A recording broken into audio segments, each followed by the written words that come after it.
So in case you missed it, there was a very unfortunate update to a conversation I had with you last week. And this involves that case Judge Boasberg is handling where you had those Venezuelans put on a plane, sent out of the country to this maximum security prison in El Salvador. And here is the tragic update to that report. And it is this, that a man named Kilmar Abrego Garcia was wrongly put on one of those planes and is now in that prison in El Salvador. Here is how White House Press Secretary Carolyn Leavitt describes that colossal mistake that resulted in a man being put in a maximum security prison in El Salvador. Well, first of all, the error that you are referring to was a clerical error. It was an administrative error. That's right. She calls it a clerical and administrative error, as if they misfiled something that resulted in ordering too many staples for the supply room. It gets worse because Kilmar Abrego Garcia came here when he was 16 years old from El Salvador.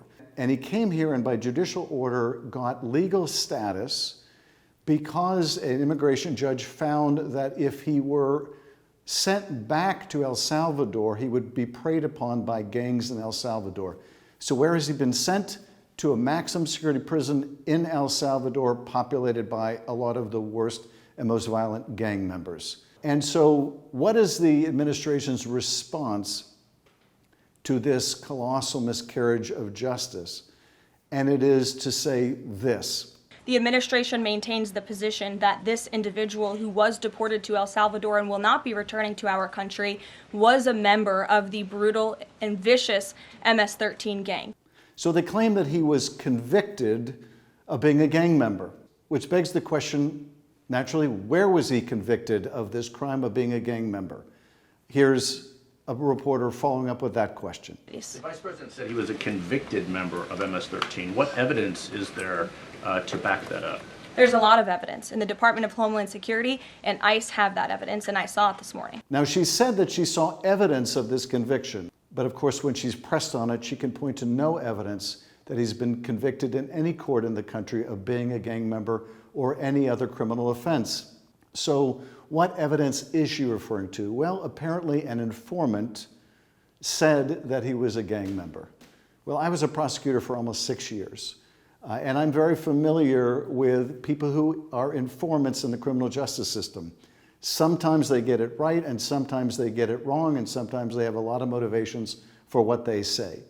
And the reality is, I don't know whether this informant was right, and more importantly, neither does the White House. And to rely on this as their evidence or as their rationalization, justification for their clerical and administrative error of putting the wrong man on a plane in violation of a court order and sending him to this maximum security prison in El Salvador is unforgivable.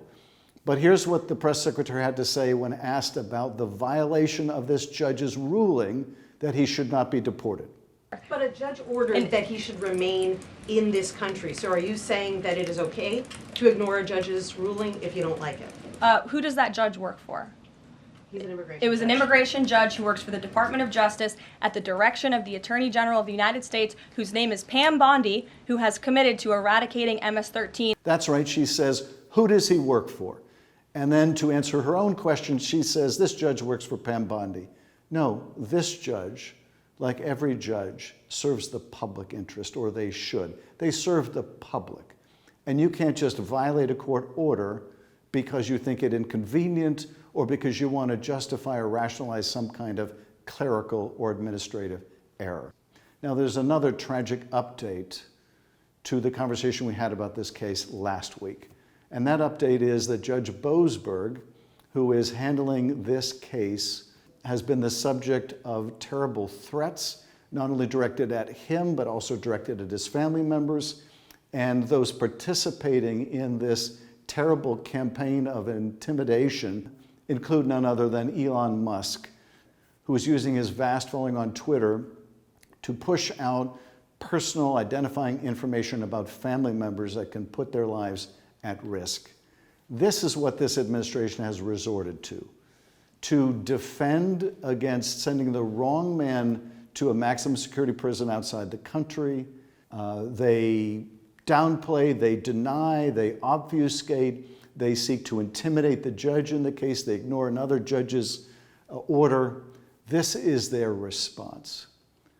And the result of which is not only tragedy for this particular person, Kilmar Abrego Garcia, but also his wife, who is a U.S. citizen, his 5-year-old child, who is also a U.S. citizen and also autistic. It is a terrible personal tragedy for them.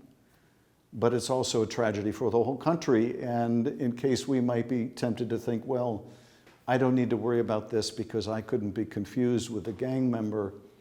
Any administration that feels they can pluck someone off the street, gang member or no gang member, and do what they will, is a danger to all of us. Now, the administration says the court is powerless to remedy this situation. They can't order El Salvador to turn him back over. And they say they're powerless to do something about it. Well, that is a lie. They're not powerless to do anything about this. You'll remember the president of El Salvador, when those planes left, contrary to the court order that they turn around, he tweeted, oopsie. The president of El Salvador was only too happy to gloat over the ignorance of this court order or ignoring this court order. He was only too pleased to tweet his glee over the court order and its ineffectiveness in turning those planes around. That president has a close relationship with Donald Trump and the administration. If the president of the United States said, return that person, we made a mistake, he would be on the next plane out of El Salvador. So they can do something about it, but so can the rest of us. We can speak out about this and other injustices. We can demand more. We can push back against the threats of impeachment to our judiciary, the threats of violence to judges and their families. We don't have to tolerate this, and we can't.